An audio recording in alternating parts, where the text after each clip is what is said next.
Certains affirment « Ah, le bon vieux temps ». Mais est-ce vrai?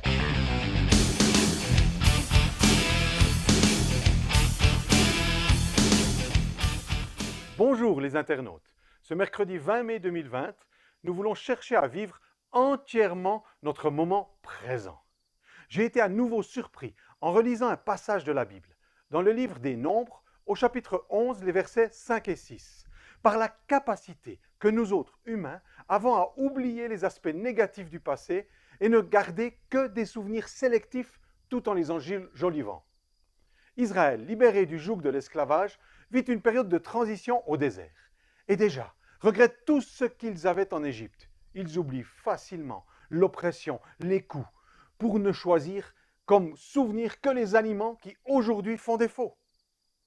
Nos aînés, assez souvent, nous rappellent « Ah, le bon vieux temps », en oubliant les maisons peu confortables et sans chauffage de leur jeunesse, les travaux extrêmement durs et longs, les privations et brimades, et tant d'autres choses, pour ne privilégier que quelques aspects dont ils ont oublié les points plus sombres. D'autres personnes, au contraire, ne vivent que pour demain. Demain, j'aurai ceci, j'irai là-bas, je ferai cela, je serai heureux, riche. Demain, demain. L'illusion d'un avenir enchanteur où tout ira mieux. L'espérance d'un lendemain où enfin les rêves deviennent réalité et les difficultés du quotidien évaporées. Nous trouvons cela de la même manière dans nos communautés et églises. Ceux qui regrettent sans cesse ce qu'il y avait avant, en oubliant leur jeunesse où ils voulaient changer ces vieilleries. Et ceux qui attendent continuellement un réveil spirituel, une plus grande soif de Dieu, plus de.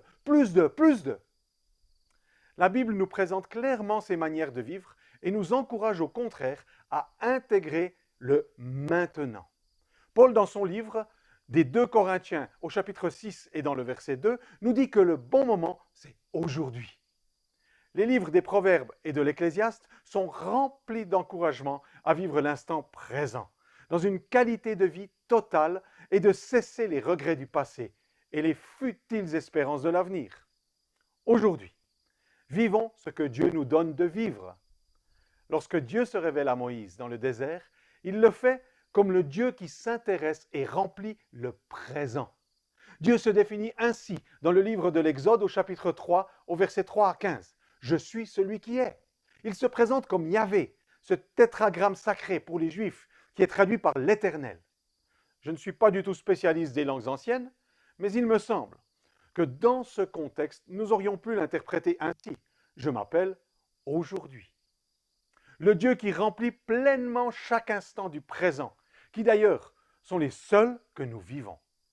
Nous sommes continuellement dans le maintenant. Alors, chers internautes, arrêtons nos regrets du passé. Nous n'y pourrons rien changer. Cessons de nous bercer d'illusions en une hypothétique avenir. Vivons le maintenant, l'aujourd'hui, dans sa plénitude.